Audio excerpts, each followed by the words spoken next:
የሁለቱ ጥንዶች ትውውቅ በፈረንጆቹ 1988 በአሜሪካ ቺካጎ አንድ ብሎ የሚጀምር ነው። ያን አፍላ ወጣት የነበረው ባራክ ሁሴን ኦባማ የመጀመሪያ ዓመት የሕግ ትምህርቱን አጠናቆ በአንድ የጥብቅና ኩባንያ ውስጥ የክረምት ስራ የጀመረበት ወቅት ነበረም።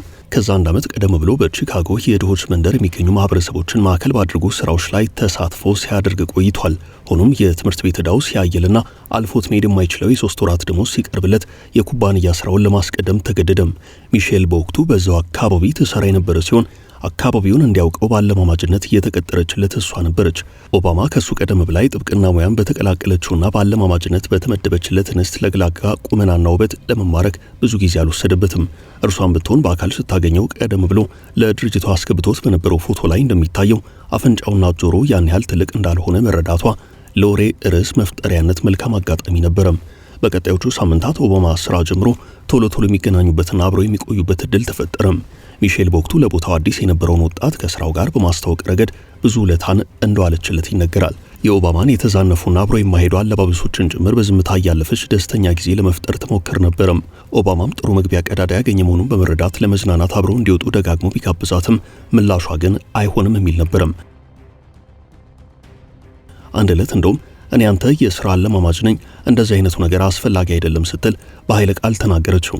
የእርሷን አስፈሪ ምላሽ ተከትሎ ስራውን ለቀቁ እንደሚሄድ ማስፈራሪያ ቢጤ መሰንዘሩ ግን በመጨረሻ እንድትረታለት ምክንያት ሆነም። በዛ መልክ የተጀመረው የሁለቱ ጥቁር አሜሪካውያን ፍቅር ዋይት ሃውስ ድረስ ዘልቋል። ብዙዎች ከዓይን ይጠብቃቸው ያሉለት የፍቅር ግንኙነት በርካቶችን የሚያስቀና ሆኖ መዝለቁ አይካድም። ዘመናትን ካስቆጠረው ትዳር 2 ሴት ልጆችን አግኝተውበታል። ጥንዶቹ በፕሬዝደንትነትና ቀዳማዊ እመቤትነት የዓለም ግዙፍ የስልጣን ቦታ ለ8 ዓመታት ተቆጣጥረው ቆይተዋል።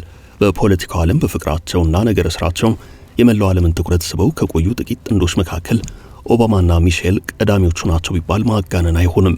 ጥንዶቹ በዓለም አቀፍ መድረክ አንዱ ለሌላው መከባበር፣ ጥልቅ ፍቅር ያሳየበት አካሄድ ብዙዎች የሚደነቁበት ነው።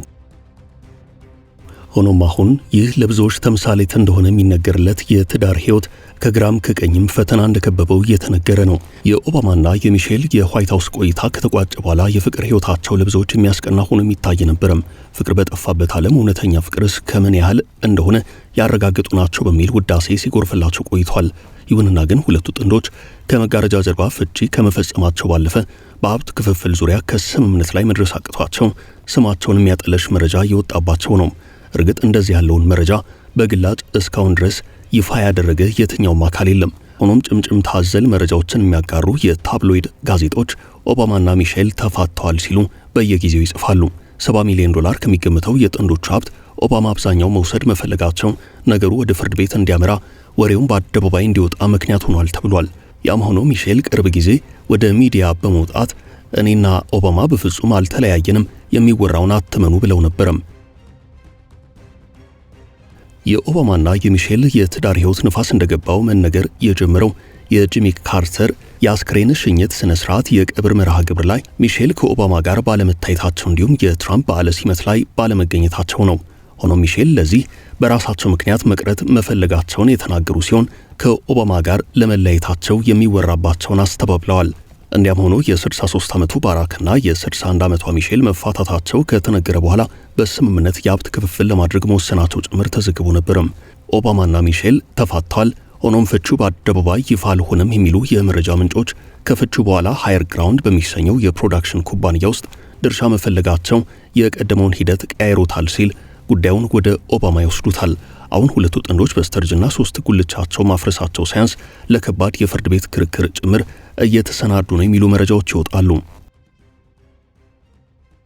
ከወቅታዊው የኦባማና የቀድሞ የትዳር አጋራቸው መካረር ጋር በተያያዘ ሴቶች ልጆቻቸው ሳይቀሩ በከፍተኛ ድንጋጤ ውስጥ መሆናቸውን የሚጽፏሉ። ሁለቱ ጥንዶች በመጀመሪያ ጊዜያት በአደባባይ ገመናቸውን የማውጣት ሂደትን ለማስወገድ ከፍተኛ ፍላጎት እንደነበራቸው ዘገባዎች ያሳያሉ። ነገር ግን ከኦባማ ዘንድ በታየው ስግብግብ አካሄድ ቅር የተሰኙት ሚሼል የቅድመ የትዳር አጋራቸውን ዋጋ ለማስከፈል ባቀደ መልኩ ነገሩን ወደ ፍርድ ቤት ለማምጣት እየሰሩ ነው ተብሏል።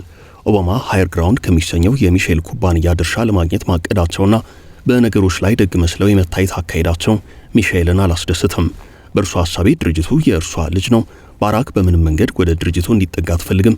ከእርሷ ላብና ርዕይ ውጤት ከሆነው ተቋም ትርፍ ለማግኘት ማሰብ ያበሳጫት ሲሆን በነገሩ ላይ ጦርነት ለማድረግ ፍላጎት አላት ሲሉ አንድ ለጉዳዩ ቅርበት ያላቸው ምንጭ ግሎብ ለተሰኘ ጋዜጣ ተናግረዋል። በተመሳሳይ ኦባማ 28 ሄክታር የሚሆነውን በአትላንቲክ ማዶ የሚገኘውን ቅንጡ የሪል ስቴት መኖሪያ የራሳቸው ለማድረግ ማሰባቸው የቀድሞቹን ጥንዶች ያላስማማ ጉዳይ ነው ተብሏል።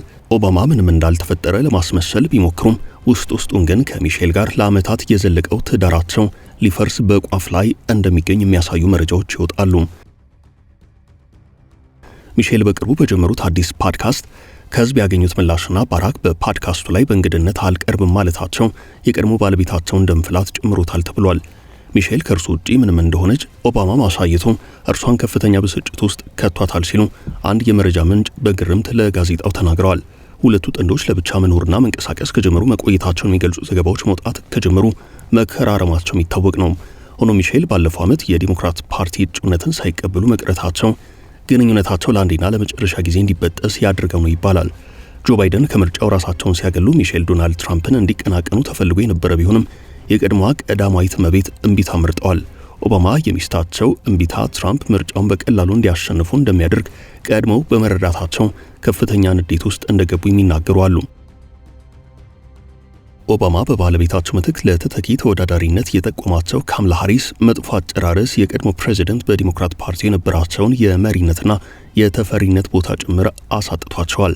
በሳቱ ሚሼል በግልጽ የፖለቲካ ሕይወት እንደበቃቸውና ለባለቤታቸው ራስ ወዳድ እሳቤ ሲሉ ራሳቸውን መቀመቅ ውስጥ እንደማይከቱ ለኦባማ በግልጽ ነግረዋቸዋል ተብሏል።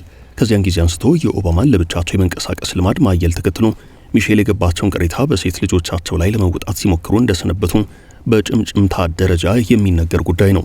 የቀድሞ ፕሬዚደንት ለብቻቸው በዋሽንግተን ዲሲ ራት ሲመገቡ መታየቱን ጨምሮ የተለያዩ ስነ ስርዓቶች ላይ ሚሼልን ሳይዙ ብቻቸውን መገኘት ልማድ አድርገው ቆይተዋል።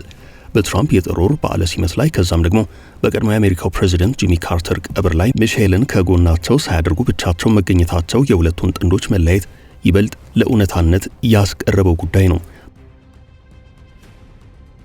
በሳቱ ኦባማ የጋብቻ ቀለበታቸው ከእጃቸው ላይ ወልቆ የታየ ሲሆን ከባለቤቴ ጋር ጥልቅ ሁኔታ ውስጥ ነኝ ሲሉ መሰማታቸው የጥንዶቹን ፍቻ የቀሪነት በሚገባ ያመላከተ ነው የሚሉ አስተያየት ሰጪዎች አሉ። አሁን ታዲያ በሀብት ክፍፍል ዙሪያ ጥንዶቹ ወደ ፍርድ ማምራታቸው አይቀሬ እንደሆነ ሚሼል ለቅርብ ሰዎቻቸው መናገራቸውን ዘግሎብ ጨምሮ ዘግቧል። ሚሼል ይህ ነገር ኦባማን እንደሚጎዳው ታውቃለች። የገመናቸው ለአደባባይ መብቃት አይፈልገውም። ሆኖም አንድ ኢንች ወደ ኋላ የማትመለስ ሲሆን ነገሩን እስከ መጨረሻው ማስጓዝ ወይንም እርሱ ፍላጎቱን እንዲተው ለማድረግ ፍላጎት አላት፣ እርሱን መጉዳት ትፈልጋለች ሲሉ አንድ የመረጃ ምንጭ ተናግረዋል። በአጠቃላይ ሲታይ በስኬታማ የአማረ ትዳር ህይወታቸው ተለይተው የሚታወሱ የነበሩት ሁለቱ ጥንዶች የአብሮነት ጉዟቸው ለማብቃት በእጅጉ ተቃርቧል። በአሜሪካ የመሪነት ታሪክ ስልጣን የጨበጡት ብቸኛው ጥቁር ፕሬዚደንትም በአሳዛኝ የፍቺ ንብረት ክፍፍል ፍርድ ቤት ሊቆሙ የተቃረቡ መስለዋል። ይህ በዚህ እንዳለ ባለቤታቸው ሚሼል ከወጣትነት ጊዜያቸው አንስቶ በተድላቸውም ሆነ በከባድ ጊዜያቸው አብራቸው በመቆም ኦባማ ብዙ ስኬቶችን እንዲያገኙ ያደረገች መሆኑ አይካድም።